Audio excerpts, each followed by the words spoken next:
네, 여러분 안녕하세요. 반갑습니다. 장진의 공기업 법학 핵심 이론 강의 OT 진행해 보도록 하겠습니다. 자, 되게 오랜만에 이제 또 여러분을 뵙게 되는데요. 사실 뭐 강의 찍은 지가 참 오래돼서 또 이렇게 새로운 마음도 들고 하는데 요번에 이제 또 공기업 법학, 공사공단 공기업을 이제 대비하기 위해서 이렇게 공기업 법학 핵심 이론 하고요. 그 다음에 690제 문제 수를 좀 늘렸어요. 그래서 요 강의를 이제 진행을 하게 되겠습니다. 그래서 요거에 대해서 이제 간단하게 좀 설명을 드리고 그 다음에 또 진행을 해보도록 하겠습니다. 사실 이제 뭐 제 소개를 좀 제가 하자니까 좀 그렇긴 한데 저는 이제 연세대학교 법학과를 졸업을 했고요. 예, 서울 캠퍼스죠. 그리고 일반대원 법학과에서 법학 석사를 했고요. 박사 수료까지 다 마쳤습니다. 그리고 중앙대학교 로스쿨 또 졸업을 했고요. 연세대학교 법학연구원에서 이제 연구원으로 근무도 했었고요. 요거 전임으로 있었고요. 그 다음에 현재 이제 메가로스쿨에서 추리논증, 그 다음에 법학, 기초법학, 면접 자기소개서를 맡고 있고요.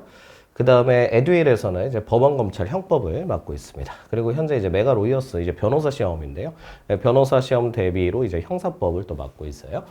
그리고 지금 현재 제일 중요한 게 이거죠. 여러분과 같이 하는 거. 위포트 공기업 법학을 제가 맡아서 진행을 하고 있습니다. 뭐 간단하게 제 소개는 마치도록 하고요.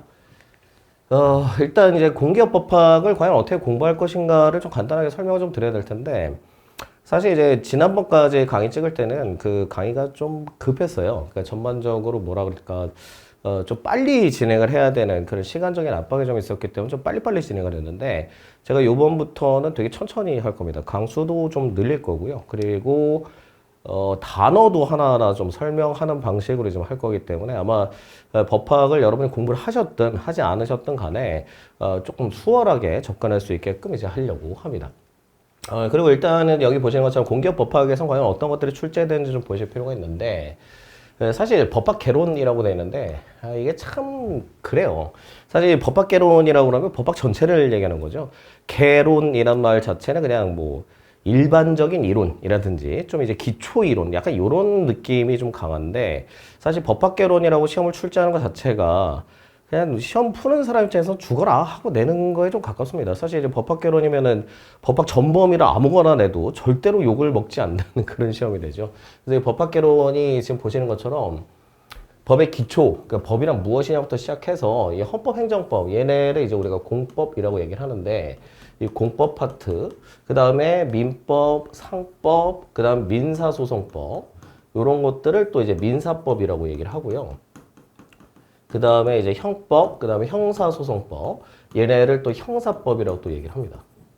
그러니까 얘네도 다 출제 범위에 들어가고요. 그 다음에 사회법도 있어요. 사회법은 이제 노동법이라든지, 뭐 경제법이라든지, 뭐 연금에 관련된 법이라든지, 뭐 재해에 관련된 법이라든지, 이런 것들까지 죄다 시험 범위에 들어있기 때문에 좀 너무해요. 제가 봐도 이제 이 출제 범위는 누가 어떻게 강의를 해도 다 할 수가 없어요. 이게 너무 과하고, 사실 어디서 뭐가 나와도 이상하지 않고, 뭐 우리가 공부를 진짜 열심히 했어도 전혀 생각지도 못한 데서 나올 수도 있고요. 내내 뭐 이론을 내다가 갑자기 뭐 조문을 낼 수도 있는 거고, 형법 규정이나 민법 규정을 막 내다가 갑자기 판례를 내도 할 말이 없고.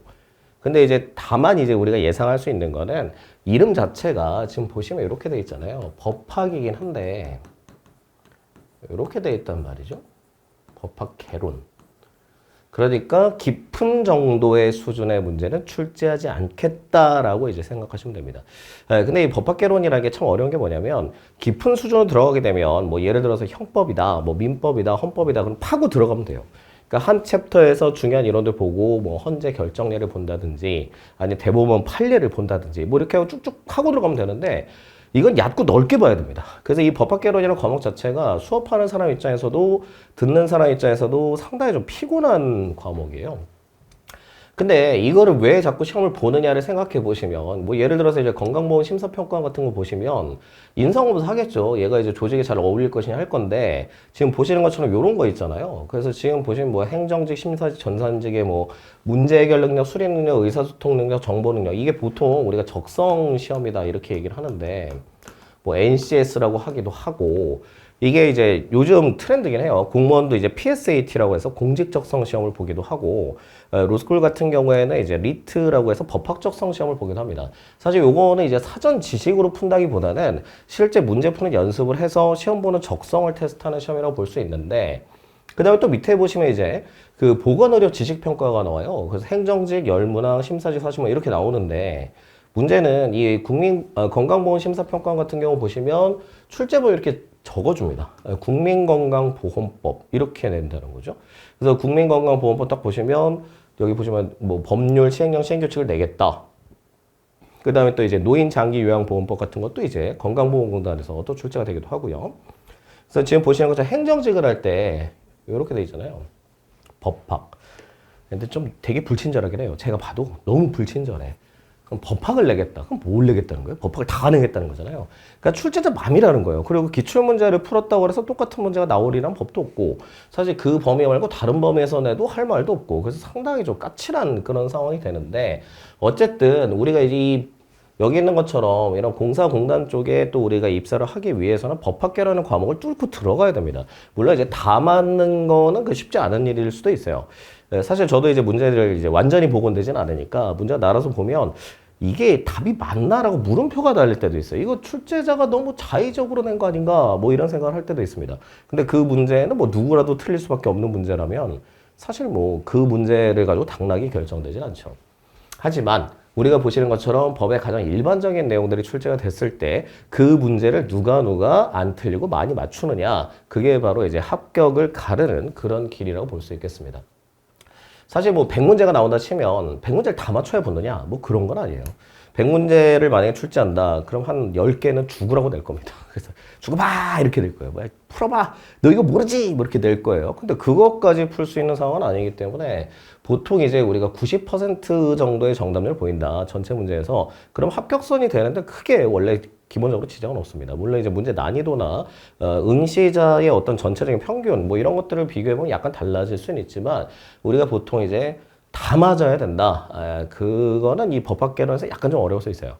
물론 법학개론이라는 게 약간 그 우리가 얘기하면 보통 리걸 마인드라는 게 있습니다. 법적인 사고력 뭐 이런 거라고 표현을 하는데 이 법적인 사고력이 뭐 강의 잠깐 들었다고 갑자기 생기는 것도 아니고 그 법적인 사고력이 뭐 20년 30년 해도 요만큼 나올까 말까인데 그걸 가지고 찍겠다 뭐 그럴 수도 없기 때문에 보통 우리가 공부한 내용에서 나오는 건 풀 수 있는 건 풀고 나머지는 우리가 공부했던 법의 기본적인 상식선에서 답을 또 할 수 있게끔 그렇게 해야 이제 이런 것들을 이제 해결할 수 있는 거죠. 그래서 이제 이런 것들, 이제 건강보험 심사평가는 이렇게 이제 출제가 된다는 거 한번 보시고요. 자, 이렇게 나오는 경우도 있어요. 중부발전 같은 경우는 이제 직무지시평가 70문항 50% 이렇게 되어 있는데 아예 자기들이 뭐뭐 내겠다고 써 있습니다. 헌법, 민법, 행정법, 상법 이렇게 내겠다고 되어 있잖아요.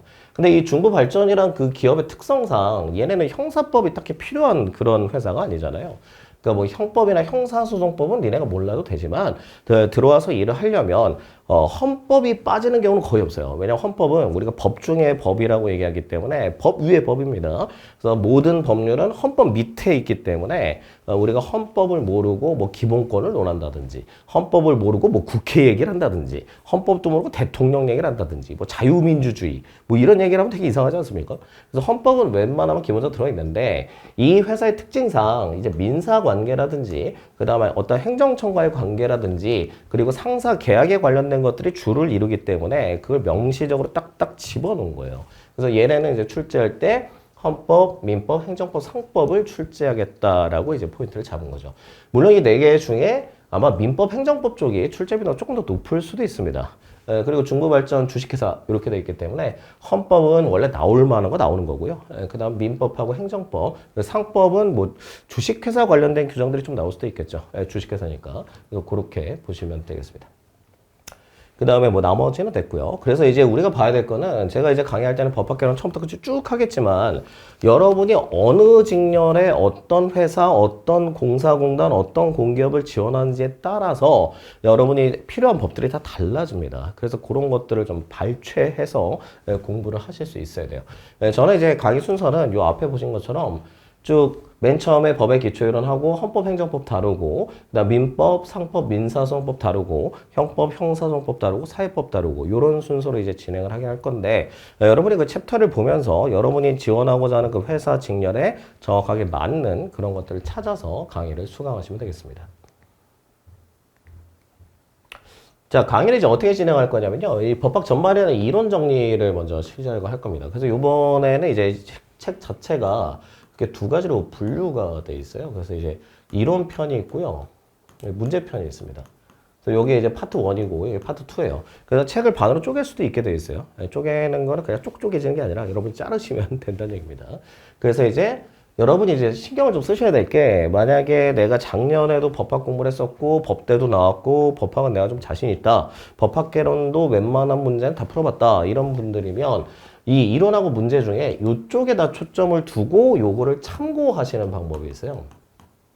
그러니까 이론적인 내용을 내가 어느 정도 갖췄다, 그러면 문제를 풀어보고 답을 좀 맞춰보고, 헷갈리는 게 있으면 앞에 가서 좀 찾아보고, 이렇게 공부하시는 방법이 있고요.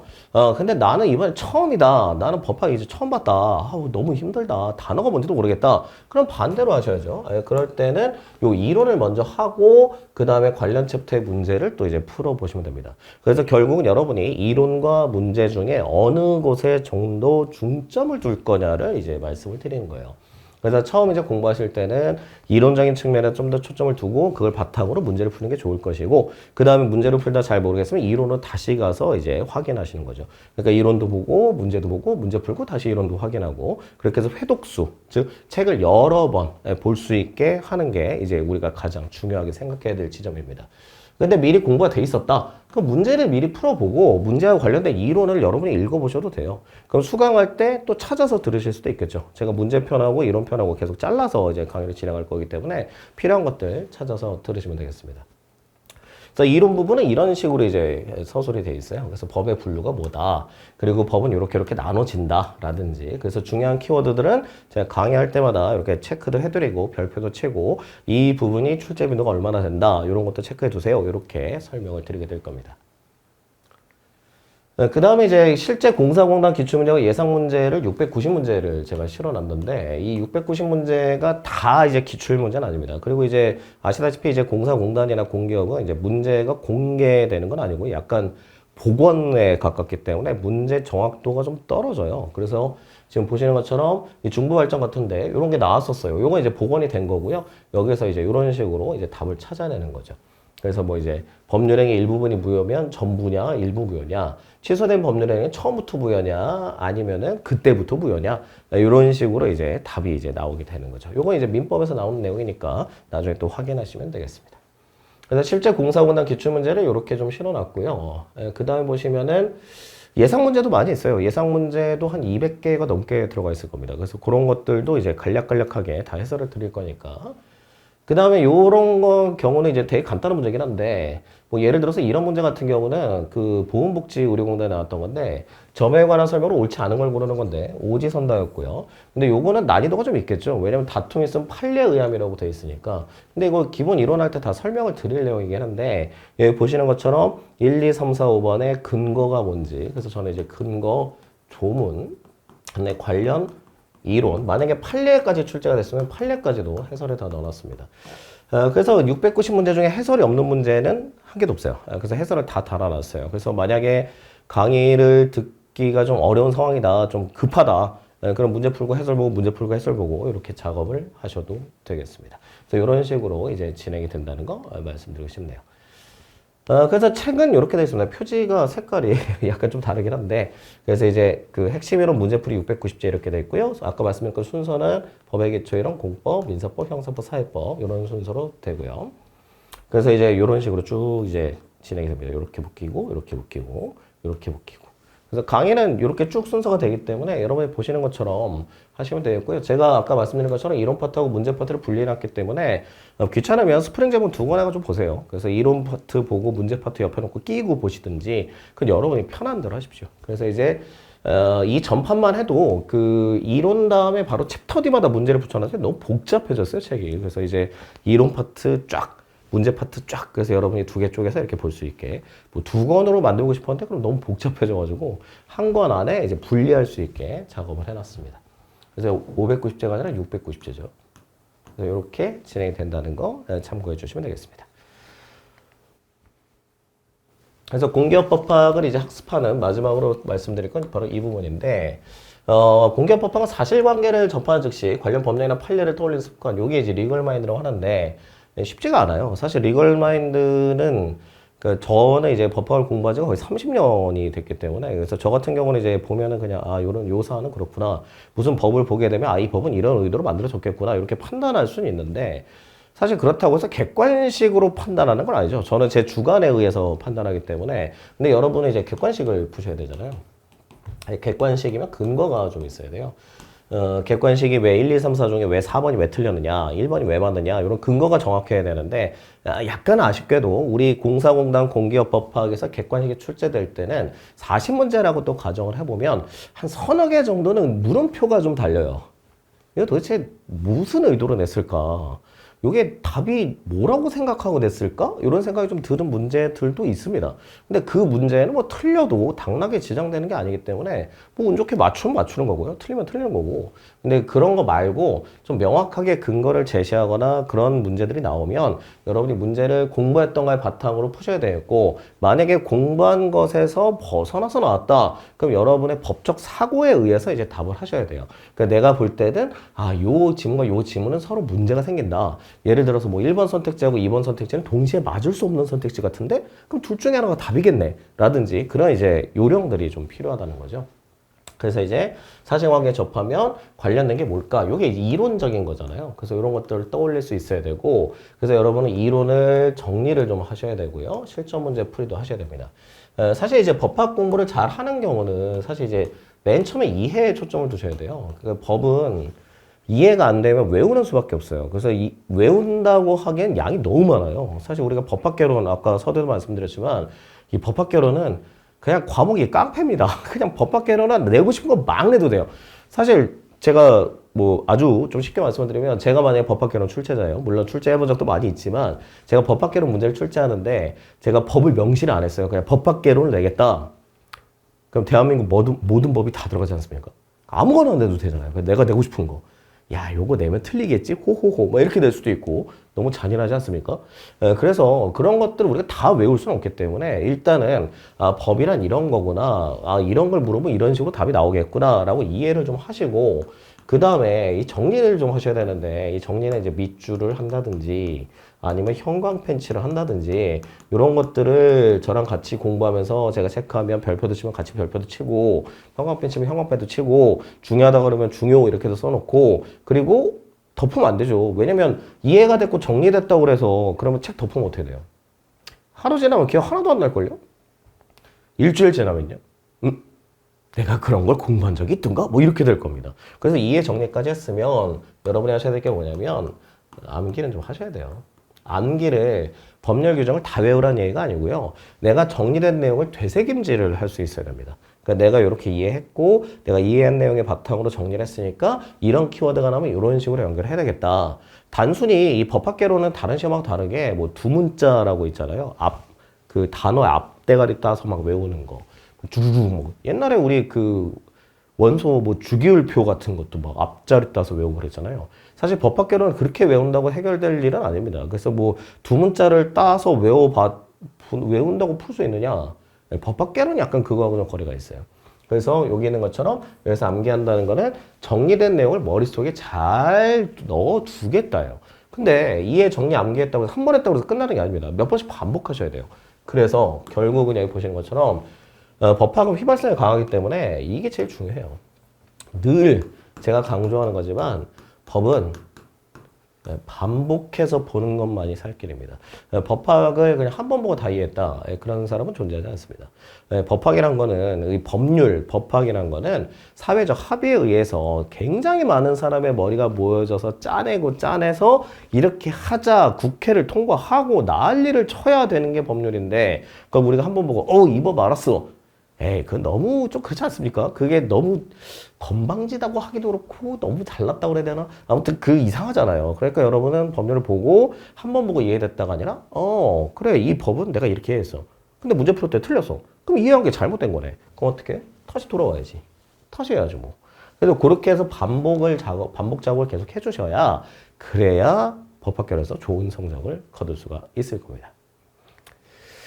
자, 이렇게 해서 이 법학개론, 공사공단 공기업 대비 법학개론 어떻게 진행되는지 간단히 말씀을 드렸고요. 앞으로 저랑 같이 열심히 좀 공부하시고 차근차근 할 거니까 기존과 다르게 좀 여유 있게 할 수 있는 그런 환경이 조성이 됐습니다. 그래서 좀 천천히 여유 있게 할 거니까 여러분 너무 이렇게 급하게 하지 마시고 그 한 강의는 보통 30분에서 40분? 좀 짧으면 25분? 이렇게 좀 쉽게 쉽게 끊을 거예요. 그러니까 굳이 2배속으로 안 하셔도 되고요. 그냥 1배속 정속으로 듣고 덮어놓고 정리하고 그 다음에 외워놓고 좀 이해한데? 그럼 다시 이제 그 해당 강의 또 다시 보고 아 이런 뜻이었구나 또 이해하고 그렇게 해서 계속 반복하셔야 돼요.